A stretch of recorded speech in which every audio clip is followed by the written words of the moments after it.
Record. Okay, so now we're recording it. And we were talking about the fact that trust is a little bit elusive to define. We think of it, we certainly know what it is when we see it, but when we go to try to put our finger on it, it has lots of different ramifications. This count-on definition is a big one, and especially in the era of COVID-19, we, for example, have to count on other people to use proper precautions so that we don't, as a society, have this burden of this thing getting worse all the time.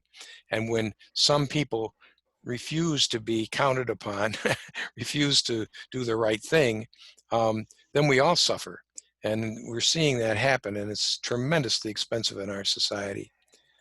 Another definition is consistency. If you say you're going to do something, you do it. And I see you do it. It's called walk the talk. And so that's another way we could define trust. Here's an interesting one, a reliance definition. This is an interesting one because if I trust you, that means I believe you're going to always act in the way that you think is in my best interest. But I might not even appreciate it at the moment. It may be that you're exercising some tough love or something like that, or something weird going on. So it's not like I'm always going to be happy about it. But if I do feel that I can rely on you to do what you believe is in my best interest, that's a form of trust. There's a form of trust that has to do with our core values. If we share core values, whether at work or at home or at church, wherever, and we trust each other to abide by them always, that has real power in our lives, and we need to use that power to enhance our relationships. This is an interesting one, safety. And it's one that we don't necessarily always think about. And I'm not, the picture here relates to physical safety, protective equipment type of safety. But I'm talking about more about emotional safety, that we know it's safe to say what we need to say and know that we're not going to get punished or hurt by doing that. And that happens to be a big one. And we're going to talk about that in a little more detail, how understanding the safety definition will help us to be more effective at building trust.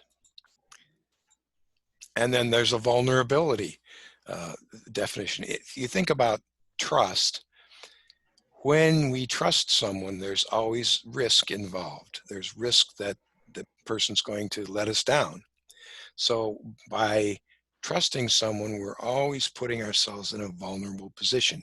And that's one of the ways that we can help build trust, is by being vulnerable, being willing to take the risk and being vulnerable. So that's a big part of trust. By nature, trust is reciprocal. It's bilateral. If you think about it, if I'm trusting my son to drive the car or something like that, it always involves risk. There's that vulnerability, and in each interface, there's a trustor and a trustee. And sometimes they can be both the same in the same transaction. You can be the trustor and the trustee in the same transaction.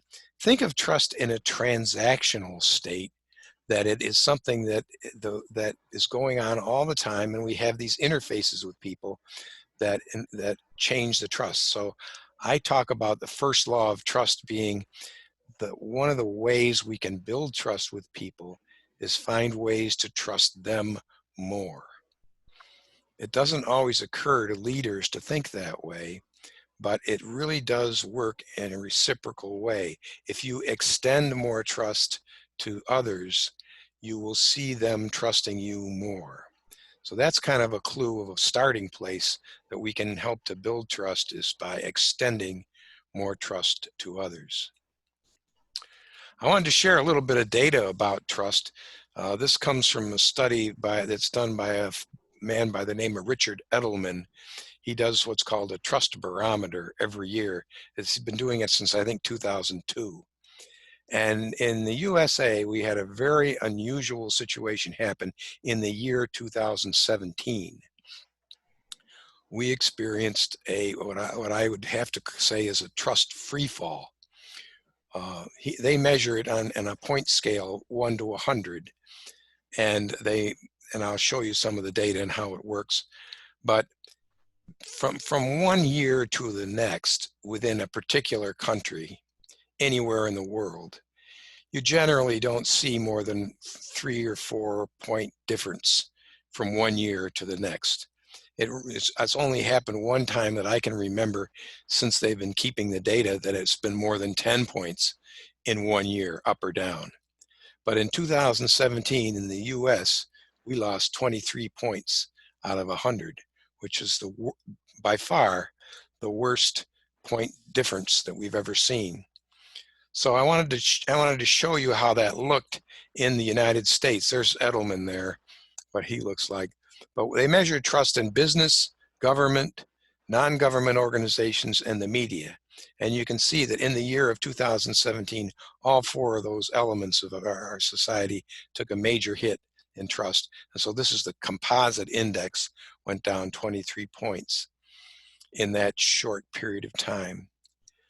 And there's lots of reasons. It's not exactly obvious, but one of the things we had was at the end of 2016, we had a very divisive presidential election. And so things didn't get off to a great start in 2017. Some questionable statements or news bites going around where people were accusing others of inflating numbers, like the size of the crowd at the inauguration was just an example. There were just countless examples going on throughout the year where things didn't add up right, and people saw that. Also in 2017, we had the Me Too movement, where lots of people were saying, hey, I've been sexually harassed, and it just kind of blossomed forth with dozens of these accusations going on throughout the year. Congress was inept for most of 2017 at being able to do anything. Really, they kind of were at loggerheads. And then we had media wars, where there was people were saying all kinds of inflammatory things and finger pointing. So those are, I think, some of the reasons. There are probably other ones as well, but some of the reasons why we saw that decline in the year 2017. Here's what it looks like on a worldwide basis. This is 2016, 17, 18, and 19.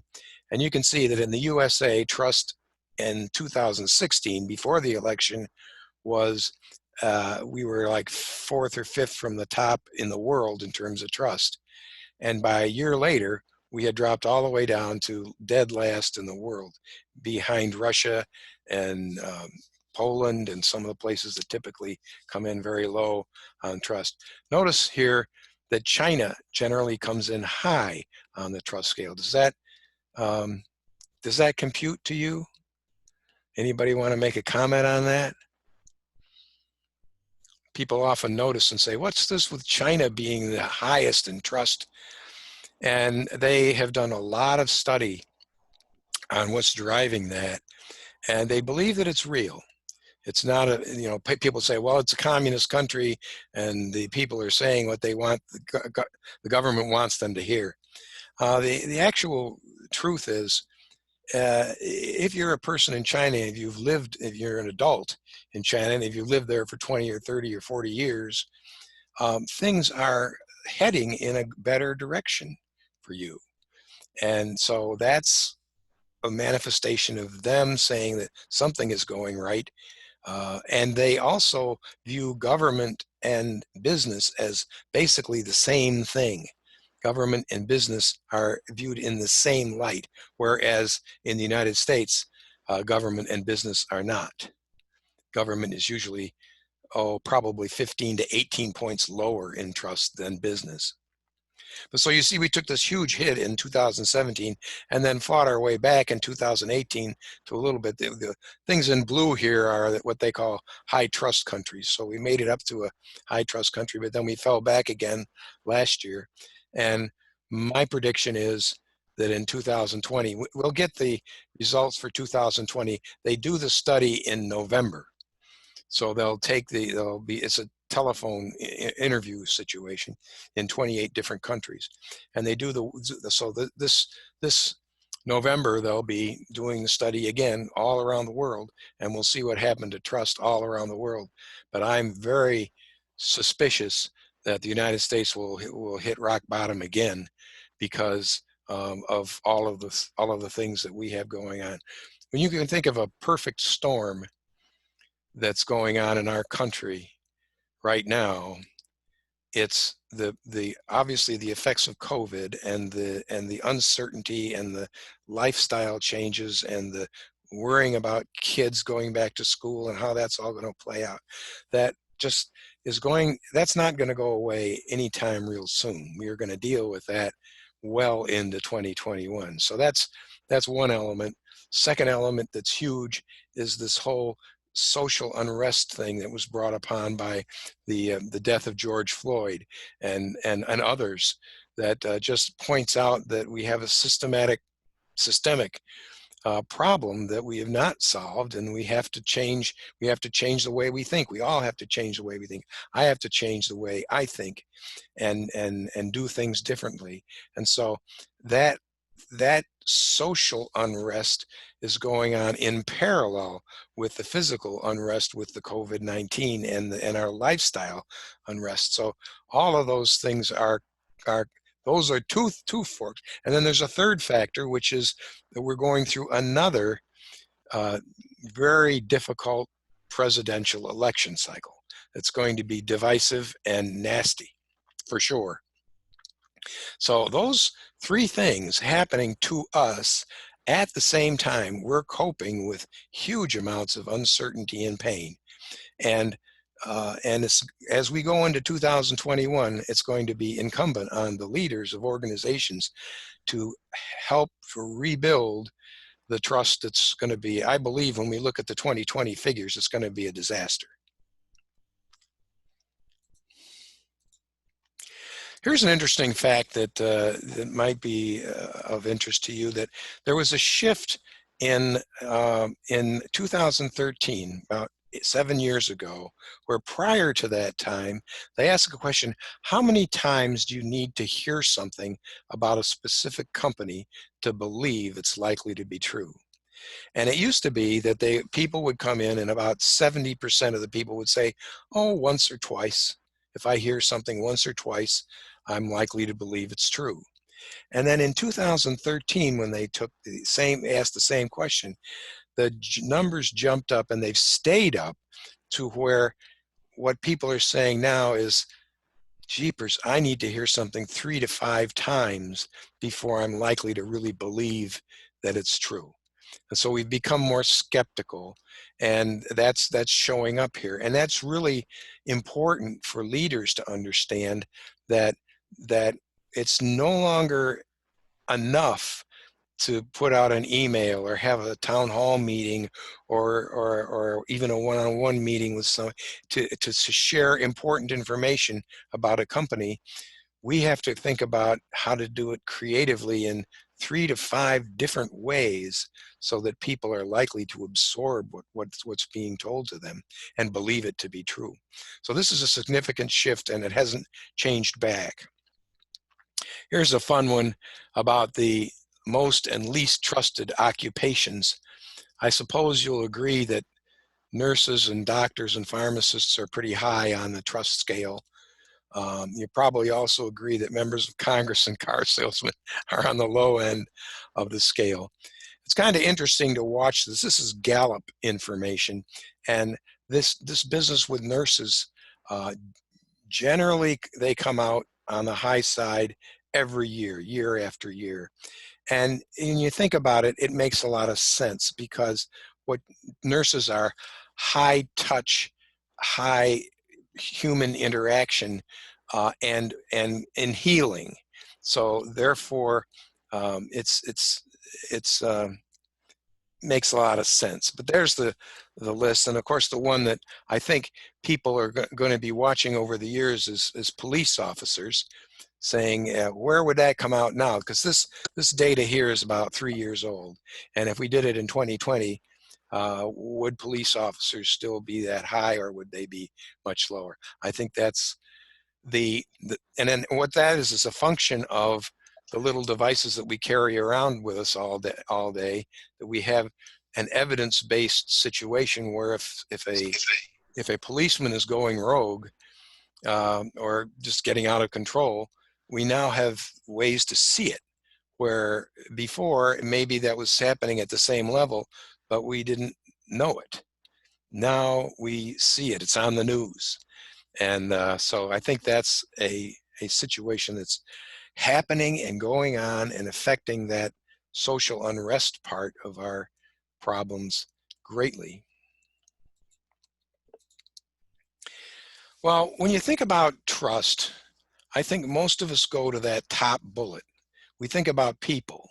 We think about trust in our kids, our spouse, our friends, our boss.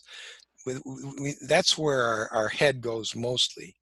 But when you stop and think about trust in general, trust is interwoven in a fabric of our lives in thousands of ways that we don't realize unless there's a failure.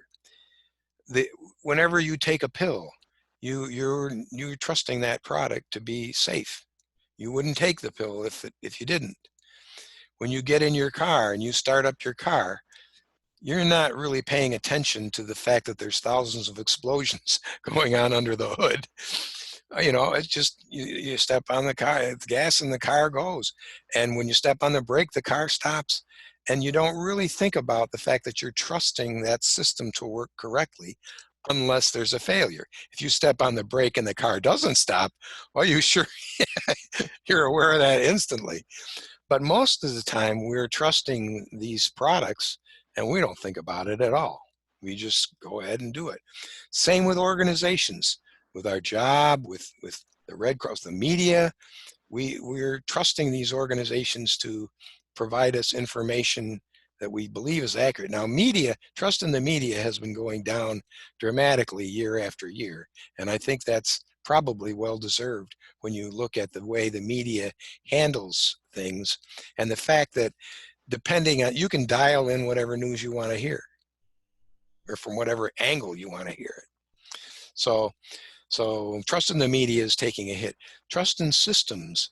You know, we have systems that are there to protect us. The whole DEC now is a system that we're trusting to protect us, and they're doing a reasonable job, but they probably should be doing a lot better. When you drive over an overpass on the highway, you're not thinking about falling into the river. Usually, for most overpasses, you're not worried about that because there's no failure. So my point is here that we experience trust several hundred times before we even, as we get out of bed and get ready to go to work or not go to work these days. We're experiencing trust all day long in hundreds of ways. You walk in the bathroom in the morning, you turn on the light switch, the lights go on. You don't think about that because there wasn't a failure. So that's a point. Now what I'm going to do is I'm going to go back to stop share mode here, because we don't have too many people on their cameras or with their microphones. Are you all capable of unmuting and getting into some conversation here? Because there's some stuff here that I'd like to get some interaction going here in the next section. So is everybody able to get on a camera and unmute, at least unmute? So we can talk? Yes. Okay, great. Because I think we'll do this as a group rather than breaking up, and we've got 9 people here, and I think we can do this as a group rather than breaking into subgroups. What I want to do is contrast various dimensions in trust and contrast what it's like. So let me go back to my slides here and go to the next one. Oh, this is the fact that trust in another person is a dynamic thing. We trust a person at some level based on lots of different dimensions, and I've sketched out a few of them here on these axes. And we may be trusting that person at this level right now. And then the phone rings, and the trust either goes up or goes down based on what's going on. It's all transactional. So as we interface with people, trust is moving in an upward or downward direction all the time. Small increments, usually not big increments, but sometimes there'll be big increments if somebody lets us down or says something that's a compromise. That can be a big trust loss. This is the exercise I wanted to do with you as a group. I want to compare what's it like to try to solve problems. We'll do these one at a time, and just very quickly, this is really easy stuff. But what's it like? What's the contrast? What's it like to try to solve problems if you've got a high trust group versus trying to solve trust problems in a low trust group? What's the difference? I think it's really easy to solve problems in a high trust group just because you kind of have background with those people. You know they're going to bring like their best solutions that they have, but then you also trust their opinion. Right. So yeah, I think it's the complete opposite on the other end of the spectrum. And there's no fear. If I'm in a low trust environment, I'm always guarded. I'm going to be guarded about sharing my creative ideas because I might get shot down. I might feel bad about it. So solving problems in a high trust group is quicker, and the solutions are better in a high trust environment than in low trust. How about focus? When we're in a high trust environment, generally, what do we focus on versus what do we focus on if we're in a low trust environment? Anybody got an idea?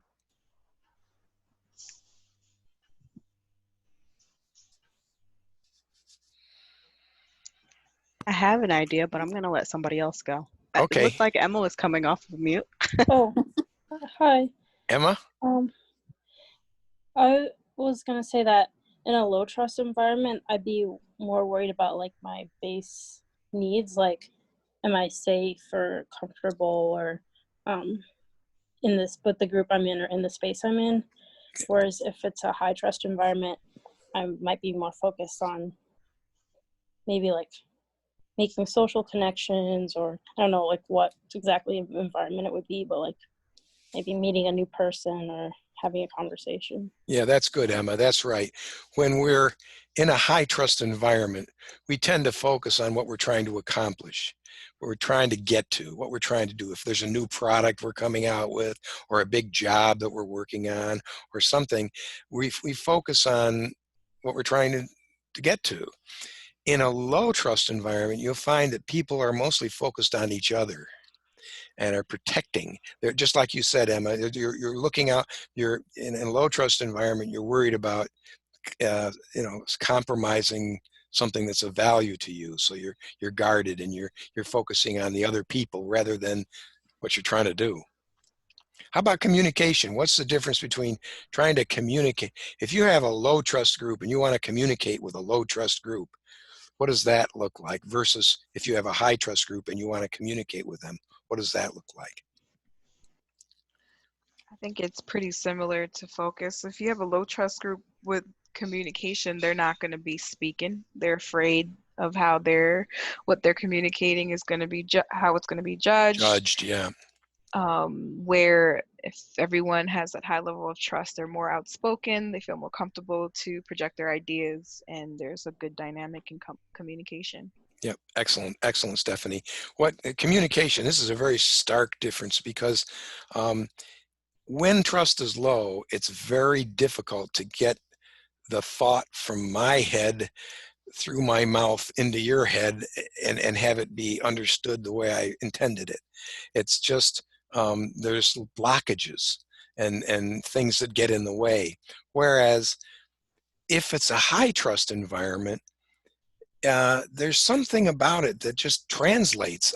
You can understand what I'm trying to say very easily, very simply, and we don't get off track very often.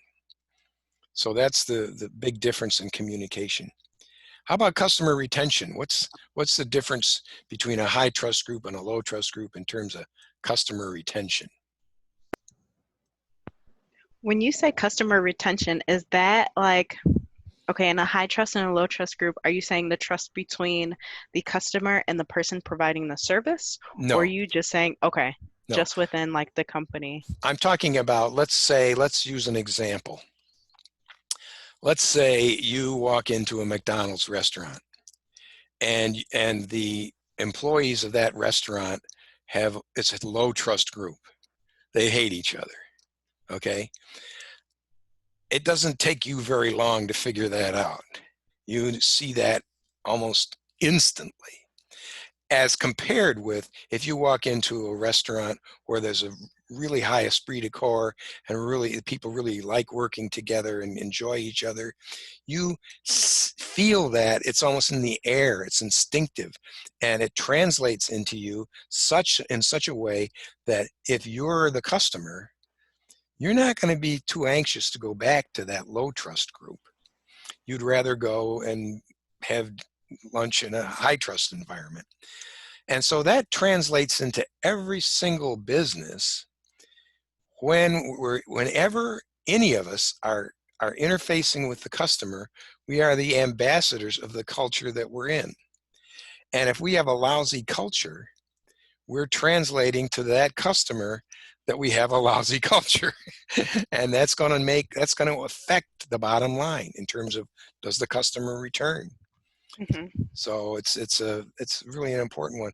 Now, And morale and motivation is the oh, next one, and productivity is after that one. What about those things in a high trust versus a low trust environment?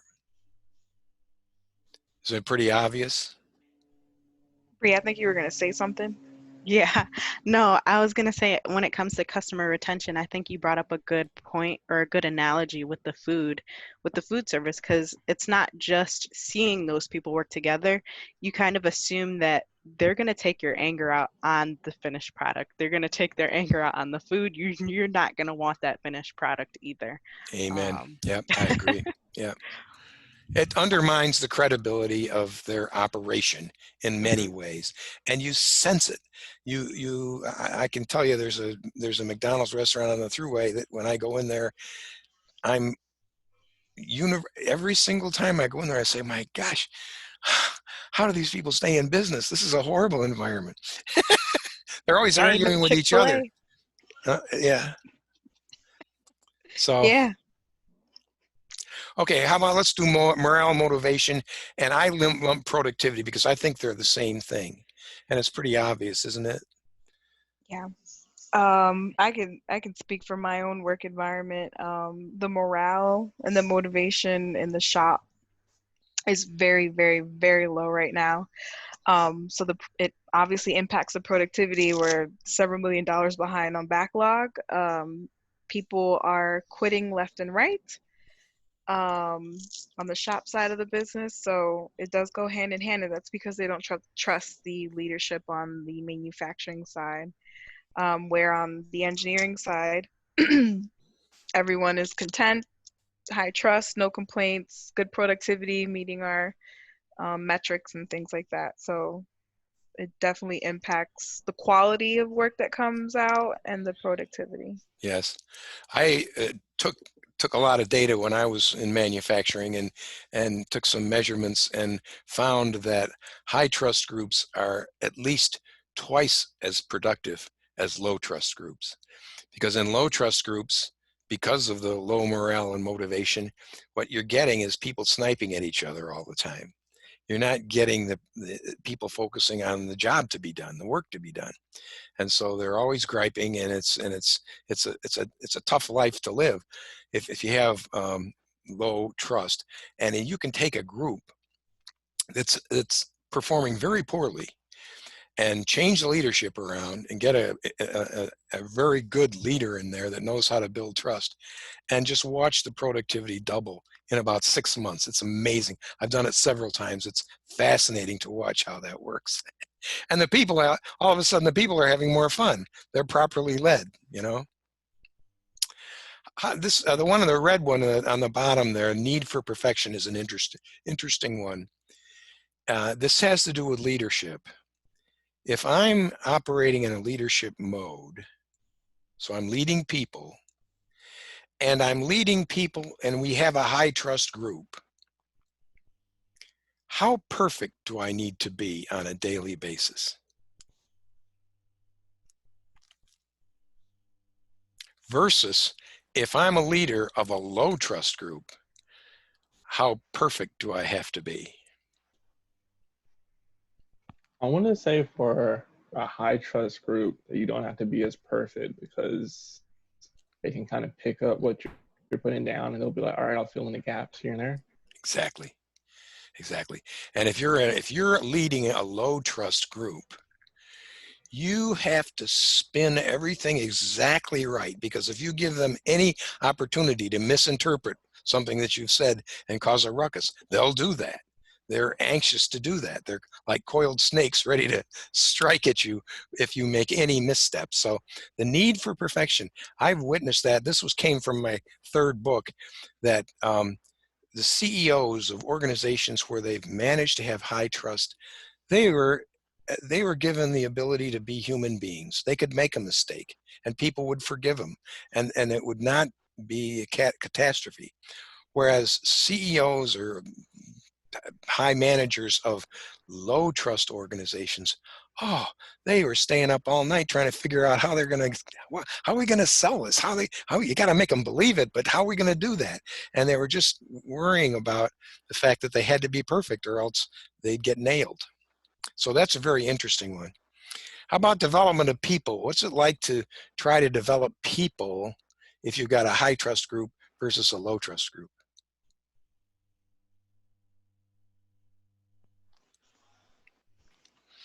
I give you the answer to that one. In general, development of people in low trust group doesn't work out very well. First of all, most low trust groups are trying to survive, and they're not really thinking so much about what's the potential here, what's to develop.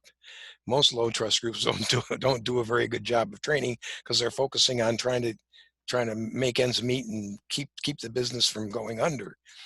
Whereas high trust groups, companies that invest in their people and develop their people and get high trust, they're fanatical about that. They want everybody in the organization to be operating at the very best that they can possibly be, because that's the way to have a healthy organization. So that's a dramatic difference. What's it like on the reinforcement? If you try to reinforce a group of people and that group is a high trust group, what happens when you try to reinforce them? They're grateful. They accept and are grateful and know that the spirit in which it was given. So whatever you do, if you had a pizza party or you just wanted to say thank you or whatever, the reinforcement works and they take it in the spirit it was given. But if you're a leader and you have a low trust group and you try to reinforce them, what you get is skepticism. People are going to say, pizza party? What's that all about? Uh-oh, right? So you try to do something nice for people and they say, there's got to be an ulterior motive there. He's got to be trying to get at something there. So you can see by just looking at these are just 9 dimensions, and you can see the amazing difference if you happen to have built a high trust environment.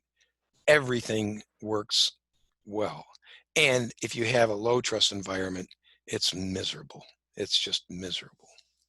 I hope that's convincing to you. So what we're going to do, this is just what I just said, the low trust, problems are huge and we waste energy and etc. You can read them. The leverage of trust is huge. And so everything works well. What I wanted to do is a little poll here and ask you to respond to what do you believe is the average person in your organization that you are in right now. And Stephanie, you were saying there's 2 groups. One group might be a high trust and another group might be low trust. So you might have to average out. But let's stop the share and do a poll here and just give me a quick answer to the question, what's your perception of the level of trust among your organization? Just click a response to that. Where do you think you are right now?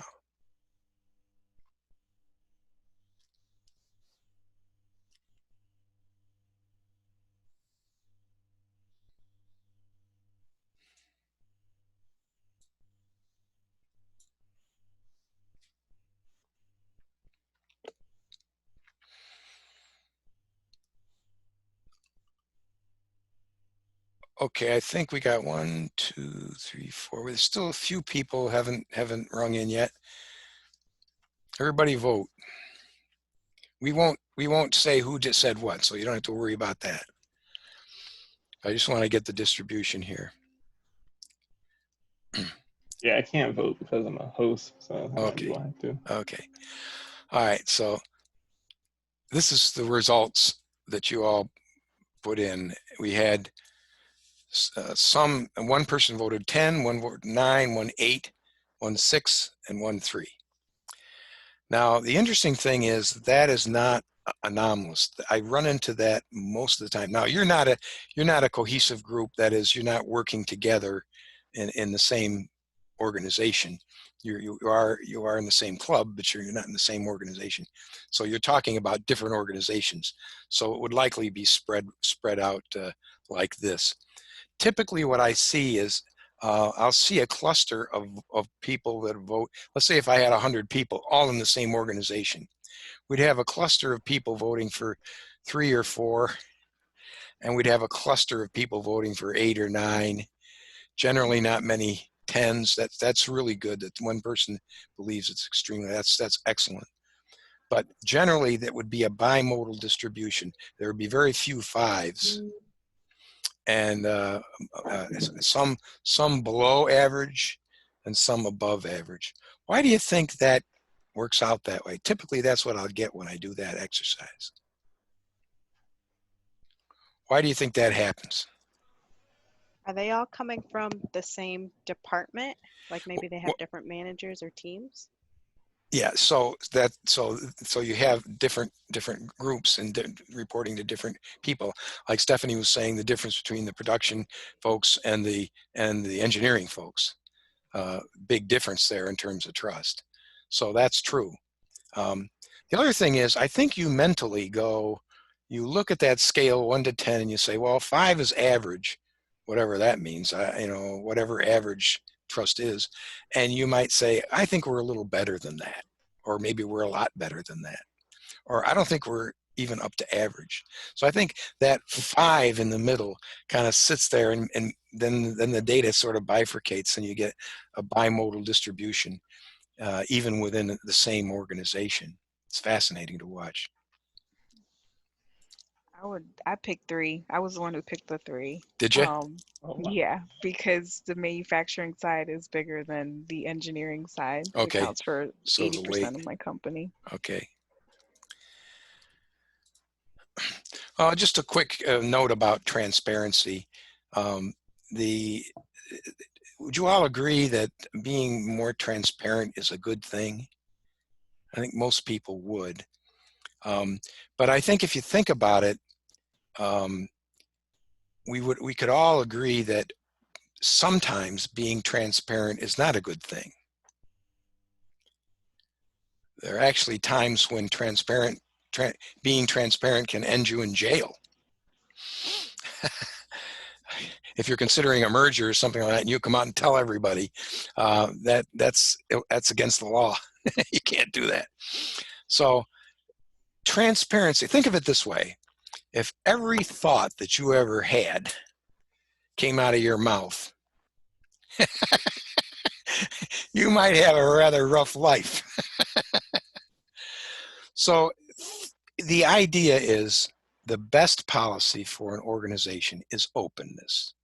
We are as open as we can possibly be, but we're also kind. We also want to value kindness and respect. And so we don't want to just, if we have a negative thought that would be hurtful, we don't want to just blurt it out. That's transparency and being unkind. So we have to weigh the concept of openness, and generally organizations should be or could be more open than they typically are. And so we want to lean in the direction of challenging. If the HR manager says, oh, yes, we're going to do that, but we're not going to share that this week because we'll have people revolt or something. I would challenge that and say, oh, wait a minute.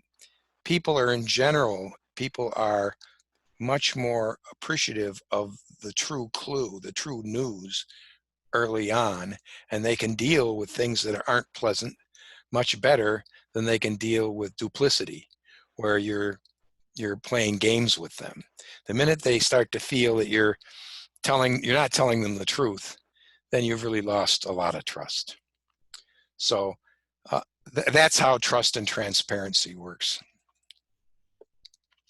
Well, this one is I'm just getting into a phase here where I want to talk about the fact that building trust is not rocket science. We know how to build trust, and you can read these 16 things, tell the truth, demonstrate respect, use the golden rule.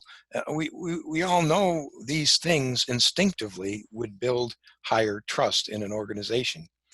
And so I ask myself the question, if that's the case, and leaders know the kinds of behaviors to do to build trust, why aren't we better at it? Why do we find so many organizations struggling with trust? Because I haven't met an executive or a leader yet who has an objective to lower trust. Everybody wants more trust. I mean, because of the benefits. And so why is it that we just don't seem to be able to get there in a lot of organizations? What's holding us back? And I believe there are 4 fundamental underpinnings, I call them foundational things, that typically hold organizations from being able to build higher trust. And if we have these 4 things well in hand and do well at them, then all the other things on the previous slide work like magic. The first one is the first law. That's the understanding that if you want to see more trust, you need to extend more trust.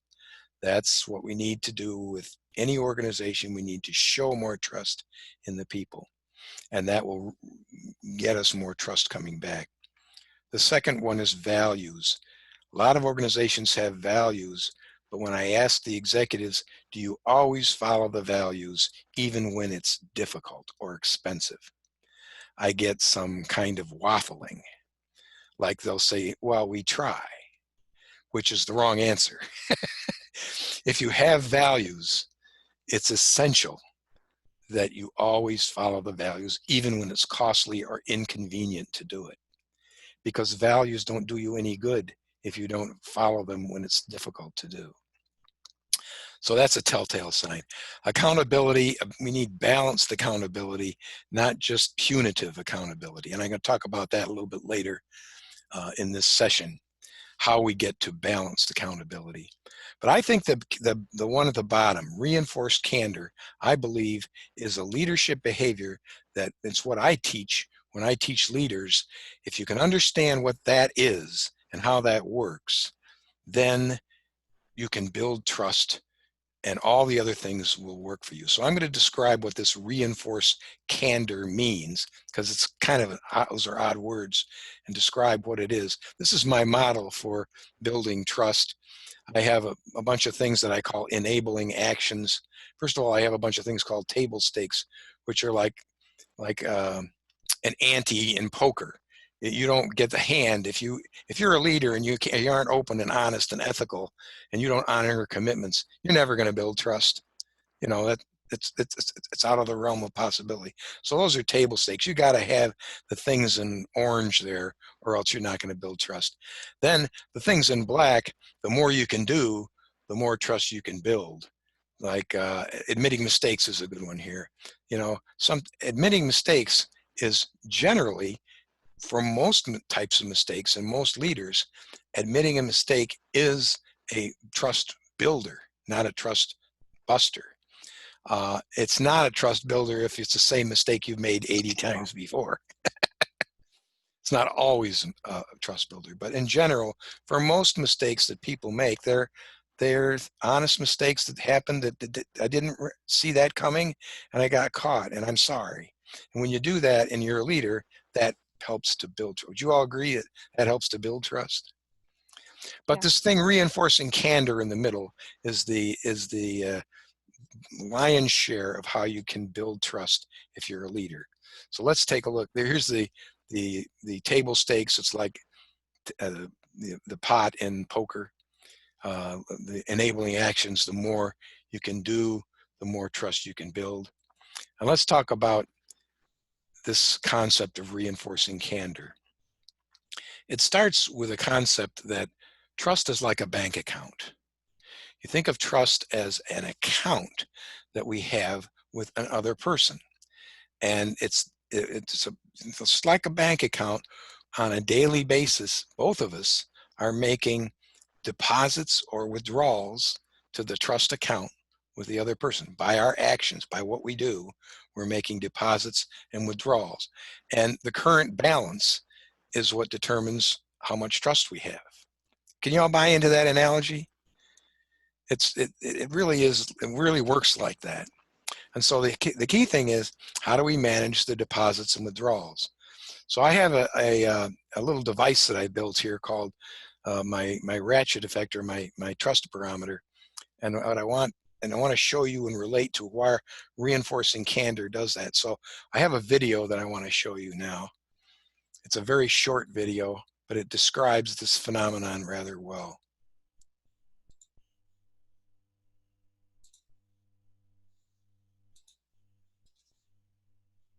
Can you hear that?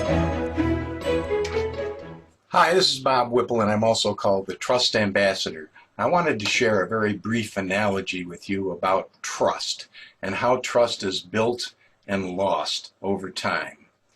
It has to do with this barometer that I made up. And basically what it is it keys off the idea that trust is like a bank account. We have this balance of trust with people, and we can either make deposits to the trust account or we can make withdrawals.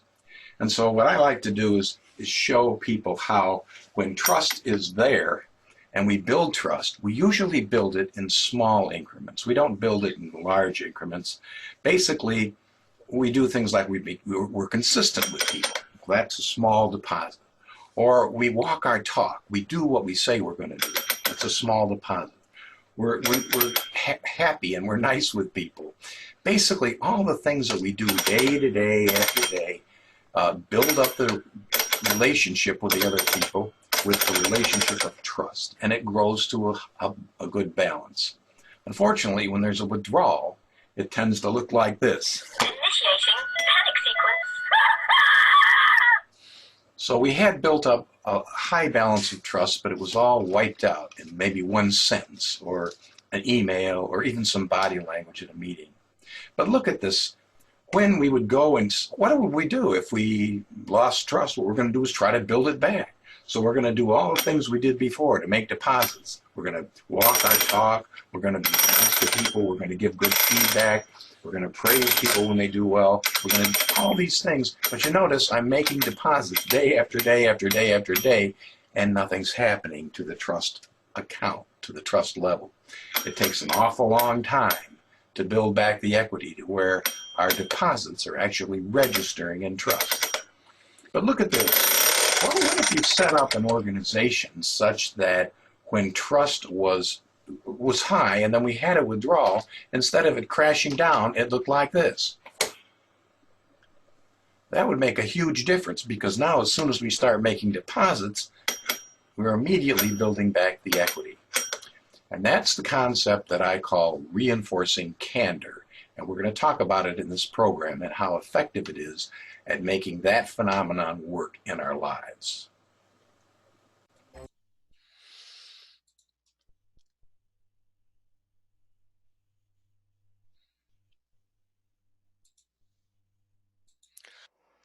Okay, so let's talk about what that reinforcing candor means. What it means is that the leader tells people to please tell me when I'm doing something that you don't think is the right thing to be doing. And I'm not going to punish you when you do that. I'm going to reinforce your candor. And so I'm asking people to share when they think that I'm not doing the right thing. And I'm trying to make them glad they brought it up rather than sorry. Okay. And that's what reinforcing candor is. And if I can do that as a leader, then trust will grow because people feel it's a safe environment. And remember, safety is so important for building trust. But that's very hard for many leaders to do. Very hard, because leaders generally like to wear this button. And so if I believe that I'm right, if I'm a leader and I believe that I'm right, if you disagree with me, then by definition, I'm saying you're wrong. And therefore, I get defensive. And so I don't reinforce you, I punish you, and that destroys trust. So this is the secret to changing leadership behaviors to, number one, recognize, if you're a leader, recognize that you come at things from a parochial point of view where you believe you're right. And when someone challenges that and says, I don't agree with that, you need to make sure that you make them glad they brought it up. Because if they go away saying, I'm glad I brought it up, then trust is going to grow. You're treating them with respect, you're listening to them. It doesn't mean you always have to reverse your decision. It means you have to treat them with respect and honor the fact that they have a different opinion and treat them like an adult. And if you can do that, that works to build trust. So I believe that the culture is dependent on the behavior of leaders more than any other single factor in any organization. If I go into an organization and there are trust problems, I believe the root cause happens almost always with the behaviors of the senior most leaders. So that's where we have to work. Yeah, I would agree with that. I'd say that sometimes the address bank account has big withdrawals whenever I'm trying to promote something that the senior leaders are putting forth, and then they recant or they just fail. Uh-huh. It's difficult when you don't have alignment from the top to the middle management all the way down to the employees. And what I have to get inside of the heads of the senior leaders is that when somebody challenges something that you believe is right, you have to envision the invisible I am right button that they're wearing and treat them with respect and listen to their input. It doesn't mean you always have to change your mind. You can take a poll and you can say, I need to sleep on it or something, but you need to listen, and you need to listen with respect. And if you do that, trust will grow. I want to shift gears here and talk about accountability because time's slipping away from me here. The accountability turns out to be a big deal in trust quite often in organizations. And so we're in this together, but sometimes it doesn't feel like we're in this together. And accountability takes a hit. Accountability has a bad rap in most organizations. And the reason is because accountability is punitive. It's thought to be punitive. It feels like this. An accountability discussion feels like this kind of a thing. We're holding the other person accountable, and it doesn't feel, of course, these days it would look more like this, but anyway, the idea is to change the vector on accountability so that it's not necessarily a punitive, negative thing. We're not making people feel bad, but we're still holding people accountable in a principle-centered way, which helps to build trust. So I want to show you my model for doing that. It's based on 5 C's: comprehensive, contribution, care, clarify expectations, and collective responsibility. I'll just talk around. If we can teach leaders to have accountability discussions based on this model instead of the punitive finger-pointing model, then we're holding people accountable in a respectful, principle-centered way, and they will appreciate it, and they will change what they're doing, and we will not have loss of trust because of it. So comprehensive means we're not just feeding back the problems. In many organizations, people have, you've heard it said so many times, the only time I hear from my manager is when I mess up, right? That's negative accountability. That's punitive accountability. The idea is this: most people on most days come to work and do good work. And so if that's the case, if 90% of the time I'm doing good work and good attitudes, then most of the input I should get from my manager is reflecting that good work. And yes, sometimes I mess up, and sometimes I need to have some coaching. And that's okay if most of the time I'm getting the feedback that recognizes the good things that I'm doing. Then when I need a little coaching, it's easy to take, and I won't reject it.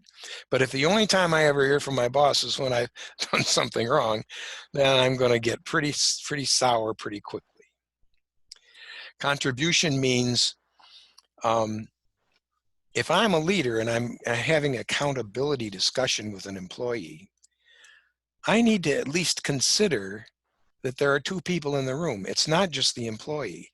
I may have missed an opportunity to be helpful.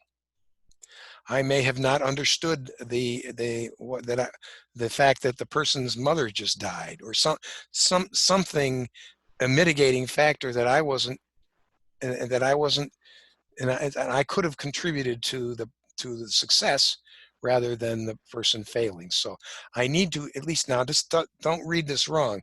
It's not that I'm letting the employee off the hook. The employee still has to do the right thing in the right way, but I'm at least have a mental activity that says, did I somehow contribute to this thing not getting done the way I wanted it to get done? And that quite often is the case. And if I'll admit that, then that softens the blow quite a bit. Care is simply to care about the other person and show that you care about the other person. So that comes across in the way you word the input. If you're having an accountability discussion with an employee, it ought to sound something like this. You know, the reason we're having this accountability is that I care about you, and I want your reputation to be a stellar reputation in this organization. And what I see happening if you miss a deadline like this, I see that undermining your reputation, and that hurts me because I care. I really want you to be successful. That's why we're having this conversation. It's not that I'm down on you. It's not that I'm negative. It's that I want to help you. I want to care about your reputation. So if I use the conversation like that, that's a whole lot easier to take than saying, you messed up. Clarifying expectation is pretty simple. If the employee really didn't know what was expected, then you're not going to get the right result.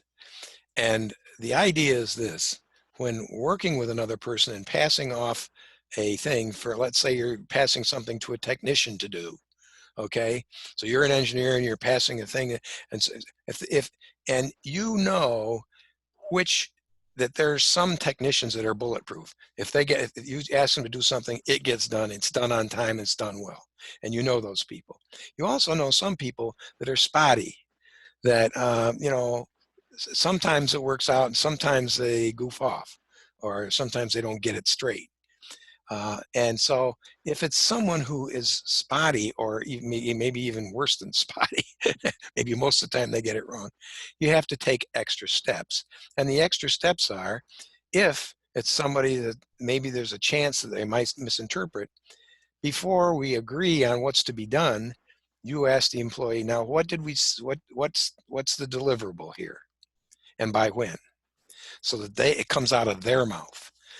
And if it's someone who has a reputation for quite often not holding up their end of the bargain, you want to put that in writing. You want to make an email out of it and say, here's what we agreed you're going to do by next Wednesday. And that way, if it doesn't get done, then you can go back and you've got it in writing. Collective responsibility is simply the concept that we're on the same team. We're not enemies. If I'm having an accountability discussion with an employee, it's not that we're on different teams and we hate each other. We're on the same team. We're pulling in the same direction. And if I behave that way and talk that way, then it's going to be a whole lot easier for the employee to respond positively to the input, the accountability input. So those are 5 C's that if you think about those when you're going to have an accountability discussion with another employee, it makes it a whole lot better. Okay? And then I just got some tips here that I wanted to share on reducing conflict. Conflict is an essential part. It happens in all organizations. You will not go through a day in any organization without seeing some sort of form of conflict. And so the idea is, if you have some tools to use as a mediator, if you can think about it, and sometimes the conflict will be with you, and then you can still operate in a mediator role. These are 12 tips that you can use. Reversing roles is a great way. If you have 2 employees that are in conflict, and they just can't, they're not seeing eye to eye and they're talking past each other, what you can do sometimes is get them to verbalize the points that the other person's making and make sure that they really hear what the other person is saying, because quite often they're not really understanding. So reversing roles sometimes can clarify the air. Teach people not to sweat things that don't matter. Most domestic arguments at home are over things that really aren't big deals, like leaving the top off the toothpaste or leaving the toilet seat up or down. You know, it's silly things that really don't matter, but they're annoying. And after a while, they kind of eat at you, and pretty soon they become big deals. So it's reminding people to not sweat things. Don't sweat the small stuff. Live and let live. Let the other person have their quirks. If somebody clips his fingernails in the morning and it drives you bonkers, you know, let it be. Let the person do their thing. If the person in the cubicle next to you hums all the time and it drives you nuts, you know, let it be. Don't try to change the person and fix the other person. You're the person that needs to be fixed. Just don't let it get to you. 4 is an important one, and that is go on vacation. When conflict is getting us down and we're getting uptight and our blood pressure's going and we're getting angry and steam's coming out of our ears, you have the ability to go on vacation anytime you want. The technique is a very simple one. You simply close your eyes and envision your happy place. What are you doing when you're the most happy in the world? For me, you believe it or not, it's when I'm mowing my lawn on my tractor. So my vacation is I close my eyes and take a deep breath and picture myself on my tractor. I can feel the vibrations of the track. I can smell the grass clipping. I can sense the progress that I'm making at mowing the lawn. I can feel the fresh air on my cheeks, etc. And so the idea is to get as many senses of your physical senses. If you like to ski, you can smell the pine trees and feel the air on your cheeks, the cold on your cheeks and stuff. You try to get as many of your thoughts involved in the analogy as possible, as many senses. And then 2 minutes later, you open your eyes and you're back in control again. Very simple. Go on vacation. You can do it anytime you want. 5 is share a treat. It's hard to be mad at someone that just gave you a chocolate chip cookie. So the idea is, you know, be nice, and you can reduce conflict. Extend trust. That's the big deal for building trust with people. If you extend trust, you'll get more trust in return. Don't talk behind people's back. Simple, but a lot of groups have that problem.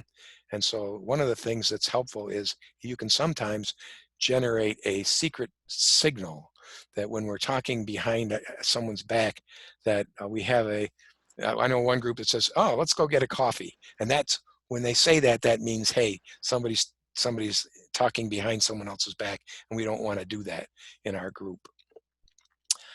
Stop acting like children. That's a big one. You can witness people acting like children a lot. And if you just have a rule that says we're going to not act like children around here, then when somebody has a temper tantrum, you can say, "Oh, okay, um, we agreed we're not going to act like children here." And I don't see that happening right now.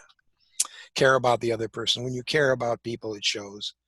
Listen more than you speak. Create your own development plan. That's an interesting one, because we all, when we're in conflict with another person, we're of the mindset, we come to work, we're not, we're gritting our teeth as we walk in the office. We're not looking forward to this because our focus is on fixing the other person. This other person is doing something wrong, according to me, and I need to fix them. I need to change their behavior. And if you just listen to what I'm saying in number 11, it says, change your focus. Rather than driving to work in the morning thinking about how am I going to get this guy to stop doing that and focusing on fixing him, change your self-talk to say, how do I want to show up differently for him today? How can I be different? Because the only person I can really change is me. So what can I do to change me so that we get to a better place together? So if I focus on changing me, and that changes my body language from aggressive to one of cooperative. And the last one is following the golden rule. I went through those pretty fast because we're running short of time. I wanted to make sure you had time for any announcements at the end. There's a book, Crucial Conversations, and there's also a book called Crucial Confrontations by the same authors that has really good tips in it about when you get into one of these very, very difficult situations, a very difficult conversation that you don't know quite how to handle.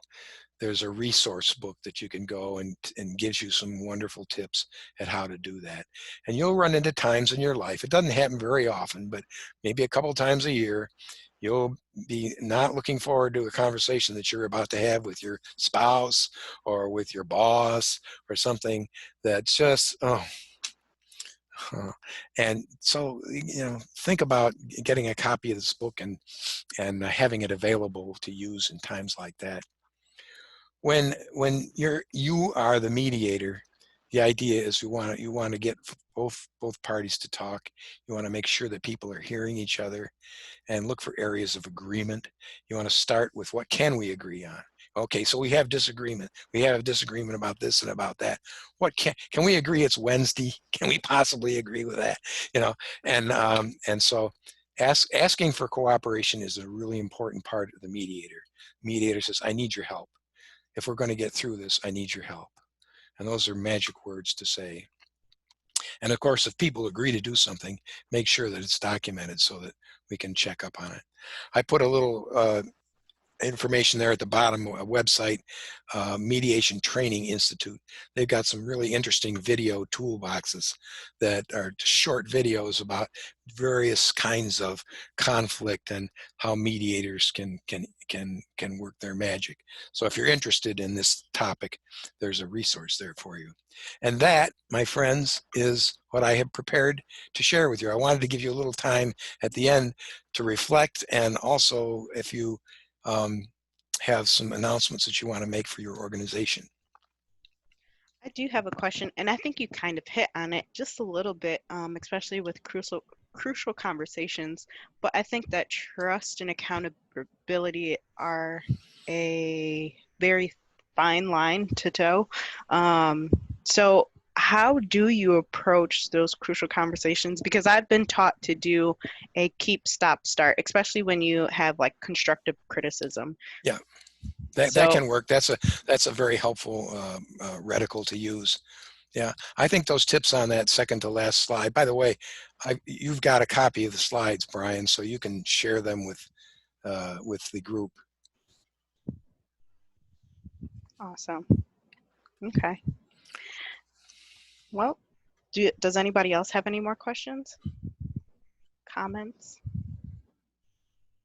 I hope this was helpful to you. I know it was a pretty crash course, but we only had 90 minutes, so. No, I think going over trust and accountability, I think when people think of leadership, sometimes they think more of management. They think of, they don't think too much of the soft skills at times.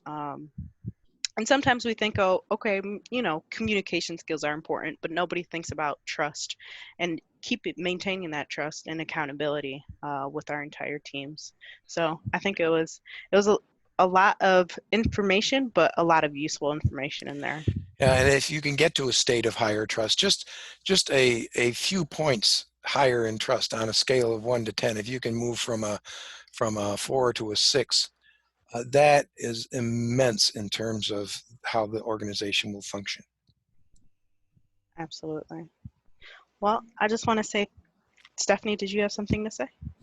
No, I was just going to agree with what you said, and you and myself, we're mid-level managers, and it's trust as a leader is huge. You could be the most perfect decision maker or strategist or have the greatest ideas in the world, but if your team doesn't trust you, if your team doesn't get behind your ideas, your strategies, the changes that you're trying to roll out, it's for nothing. It's the most difficult thing, and you really have to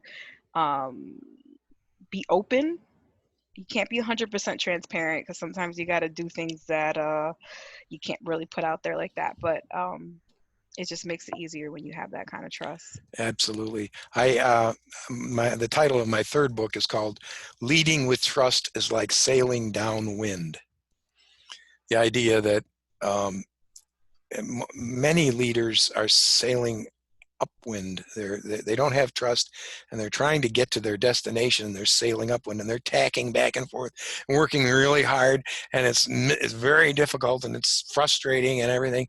Whereas leaders who understand the value of trust and have been able to build it, it's like turning the boat around and sailing in the direction of the wind, and you can sit back and relax, and you get there a lot faster. Absolutely. Well, I just want to say thank you so much, Bob, for taking the time out to share all those tips with us. And I'm sure once we send out the presentation, we'll all be reviewing it too to make sure we didn't miss anything. Great. Well, I appreciate the opportunity. Absolutely. Thank you, Brian, for thinking of it. Yes. I'm glad that we got you on, and it was I learned a bit more than what I learned at the class, and I'll add it on to what I learned during the class. So it was a great addition. Great. Well, thank you all for your attention, and have a good night. Thanks. And before you log off, Bob, just want to get everybody's announcements. I don't know if you logging off will end the entire session. It would, so I'll stay on. Okay. So in regards to crucial conversations, NSBE National is holding a town hall, NSBE corporate town hall, and it's going to be hosted by Amazon's Black Employee Network, and it's called Straight Talk: Crucial Conversations from Inside Corporate America. So that should be interesting. That is tomorrow from 7 to 8:30. So if you can make it, please pre-register, and we'll be posting that on our social media. Don't forget that NSBE, the 46th convention, is going virtual. So registration is still open. Early bird registration is closed, but they have some interesting workshops going on. So STEM as social justice, data analysis for engineers, intro to Six Sigma. So a little bit for everybody. Right after that, so that is August 19th to the 23rd. Right after that is our NSBE Regional Leadership Conference. So this is for chapter officers, and it will include some training for chapter leaders. And this is just for Region 1, and that's August 26th, 27th, and 29th. And then lastly, if you have not already, please renew, or if you're not already a member, please join. And you can go on the NSBE website to join. There are joint memberships between different organizations like NSBE and SWE. And be sure to sign up for a special interest group. So special interest groups focus on various industries or aspects of engineering, so entrepreneurship, energy, women in science, and process. The process and quality special interest group is having their virtual welcome party on 8/14, so August 14th. So there's a lot coming up with NSBE this month alone. So I hope everybody stays tuned. So stay safe, everybody. Wear a mask, wash your hands, and thanks again, Bob, so much for your time. You're welcome. All right, Bye-bye. bye. Yeah, thank you, Thanks, Bob. everybody.